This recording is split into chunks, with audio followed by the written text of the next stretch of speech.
ಹಾಗೆ ಪ್ರೀತಿಸಿ ಆತನ ಜೊತೆ ಸಪ್ತಪದಿ ತುಳಿದಿದ್ಲು. 3 ದಿನ ಸಂಸಾರ ಮಾಡಿದವಳು ಡಿವೋರ್ಸ್ಗಾಗಿ ಪಟ್ಟು ಹಿಡಿದಿದ್ಲು. ರಾತ್ರೋರಾತ್ರಿ ಪತಿಯ ಮರ್ಮಾಂಗಕ್ಕೆ ಒದ್ದು ರಂಪಾಟ ಮಾಡಿದ್ದಾಳೆ. ಗಂಡ ಹೆಂಡತಿ ಜಗಳ ಉಂಡು ಮಲಗೋ ತನಕ ಅಂತೀವಿ. ಆದ್ರೆ ಇವರ ಕಿತ್ತಾಟ ನೋಡಿ ನಡು ರಸ್ತೆಯಲ್ಲದೆ ಗಂಡ ಹೆಂಡತಿ ರಣಾಂಗಣವನ್ನೇ ಸೃಷ್ಟಿಸಿದ್ದಾರೆ. ಊರಿನವರೆಲ್ಲ ನೋಡ್ತಿದ್ದಾರೆ ಅನ್ನೋ ಜ್ಞಾನವೂ ಇಲ್ಲ. ಆಡ್ತಿರೋ ಮಾತು ಕೇಳೋದಕ್ಕೂ ಆಗ್ತಿಲ್ಲ. ಮದುವೆಗೂ ಮೊದಲು ಚಿನ್ನ ಮುದ್ದು ಅಂತಿದ್ದವರು ಈಗ ಹಾವು ಮುಂಗುಸಿಯಂತೆ ಕಿತ್ತಾಡ್ತಿದ್ದಾರೆ. ವಿಚ್ಛೇದನಕ್ಕೆ ಪಟ್ಟು ಹಿಡಿದವಳು ಊರಿನವರ ಮುಂದೆಯೇ ನಗ್ನವಾಗಿ ಹುಚ್ಚಾಟ ಮಾಡಿದ್ದಾಳೆ.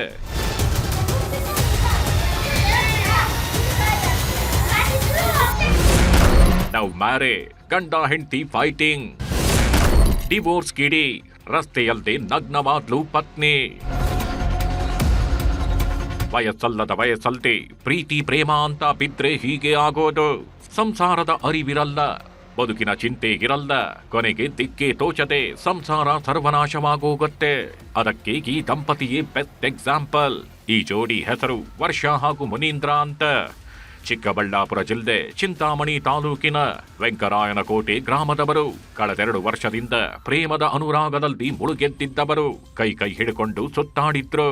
ದೊಡ್ಡವರ ಆಶೀರ್ವಾದ ಪಡೆದು ಮದುವೆಯೂ ಆಗಿದ್ರು. ಮೊದಲು ಚೆನ್ನಾಗಿದ್ದವಳಿಗೆ ಅದೇನಾಯ್ತೋ ಗೊತ್ತಿಲ್ಲ. ಲವ್ ಮಾಡಿ ಮದುವೆಯಾದವಳಿಗೆ ಗಂಡ ಬೇಡವಾಗಿದ್ದ ಅನ್ಸತ್ತೆ. ಸಣ್ಣ ವಿಷಯಕ್ಕೂ ಮುನಿಸ್ಕೊಂಡು ಕಿರಿಕ್ ಮಾಡ್ತಿದ್ಲು. ಊರಿನವರೆಲ್ಲ ಎಷ್ಟೇ ಬುದ್ಧಿ ಹೇಳಿದ್ರು, ನನಗೆ ಅವನು ಬೇಡ, ವಿಚ್ಛೇದನ ಬೇಕು ಅಂತ ಪಟ್ಟು ಹಿಡಿದಿದ್ಲಂತೆ. ಇದೇ ವಿಷಯಕ್ಕೆ ಗಂಡ ಹೆಂಡತಿ ಮಧ್ಯೆ ಜಗಳ ಜೋರಾಗಿತ್ತು. ಆಗ ಗಂಡನ ಮರ್ಮಾಂಗಕ್ಕೆ ಬದ್ದು ರಂಪಾಟ ಮಾಡಿದ್ಲಂತೆ.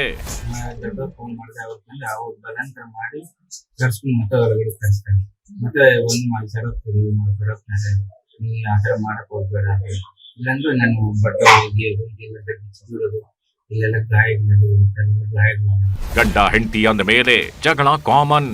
ಇವತ್ತು ಸರಿ ಹೋಗ್ತಾರೆ, ನಾಳೆ ಸರಿ ಹೋಗ್ತಾರೆ ಅಂತ ಕಾದಿದ್ದೇ ಬಂತು. ಆದ್ರೆ ವರ್ಷಾಳ ವರಸೆ ಮಾತ್ರ ಬದಲಾಗ್ಲೇ ಇಲ್ಲ. ಡಿವೋರ್ಸ್ ಬೇಕು ಅಂತ ಹಠ ಹಿಡಿದು ಬೀದಿಯಲ್ಲಿ ದೊಡ್ಡ ಹೈಡ್ರಾಮಾವನ್ನೇ ಸೃಷ್ಟಿಸಿದ್ದಾಳೆ. ಕತ್ತಲ್ದಿದ್ದ ತಾಳಿ ಕಾಲುಂಗುರ ಕಿತ್ತೆಸೆದು ಗಂಡನ ಬಟ್ಟೆ ಹರಿದು ವಿಚಿತ್ರವಾಗಿ ವರ್ತಿಸಿದ್ದಾಳೆ. ಇಷ್ಟೇ ಆಗಿದ್ದಿದ್ರೆ ಪರವಾಗಿಲ್ಲ. ಊರಿನವರ ಮುಂದೇನೆ ತಾನು ಬಟ್ಟೆ ಬಿಚ್ಚಿ ನಗ್ನವಾಗಿ ಹುಚ್ಚಾಟ ಮಾಡಿದ್ದಾಳೆ. ಗಂಡನಿಗೆ ಸತ್ತೋಗು ಎಂದು ತಾನು ಆತ್ಮಹತ್ಯೆಗೆ ಯತ್ನಿಸಿ ಆಸ್ಪತ್ರೆ ಪಾಲಾಗಿದ್ದಾಳೆ. ಬೇರೆನೂ ಇರ್ತಾರೆ ಇವರು. ಮಗನ ಹುಡುಗಂಗೆ ಇಬ್ರು ನೇಣಾಕೊಳ್ಳೋಣ ಬಾ ಅಂತ ಹೇಳಿ ಹುಡುಗನ್ನ ಹುಣಸೆ ಮರದ ಕರ್ಕೊಂಡು ಹೋಗ್ತಾರೆ. ಕರ್ಕೊಂಡು ಹೋಗಿ ಹುಡುಗಿಗೆ ನೇಣಾಕ್ಬಿಟ್ಟು ಹುಡುಗನಿಗೆ ನೇಣಾಕ್ಬಿಟ್ಟು ಆ ಹುಡುಗಿ ನೀನ್ ನೇಣಾಕೋ, ನಾನೇ ನೇಣ್ ಹಾಕೊಳ್ಳೋದಿಲ್ಲ, ನೀನೇ ಸತ್ತು ಅರ್ಧಾಕಿದಾದ್ಮೇಲೆ ಆ ಹುಡುಗಿ ಏನ್ ಮಾಡ್ತಾಳೆ, ನೀನೇ ಬಟ್ಟೆ ಬಿಚ್ಚಾಕಿದ್ಮೇಲೆ ಮತ್ತೆ ನಾನೇ ಬಟ್ಟೆ ಬಿಚ್ಚಾಕೋಬೇಕು ಅಂತ ಆ ಹುಡುಗಿನೂ ಬಟ್ಟೆ ಎಲ್ಲ ಬಿಚ್ಕೊಂಡಿರ್ತಾಳೆ ದಾರಿಯಲ್ಲಿ. ಒಟ್ಟಲ್ಲಿ ಕೂಡಿ ಬಾಳ್ತೀನಿ ಅಂತ ಬಂದವಳು ಈ ರೀತಿ ಹುಚ್ಚಾಟವಾಡಿದ್ದು ಜನ ಚೀಟು ಅಂತಿದ್ದಾರೆ. ಅದೇನೇ ಇರಲಿ, ಮನೆ ಬೆಳಗಬೇಕಾದವಳು ಬೀದಿ ರಂಪಾಟ ಮಾಡಿದ್ದು ವಿಪರ್ಯಾಸ. Dattatreya M, news 18 Chikkaballapur.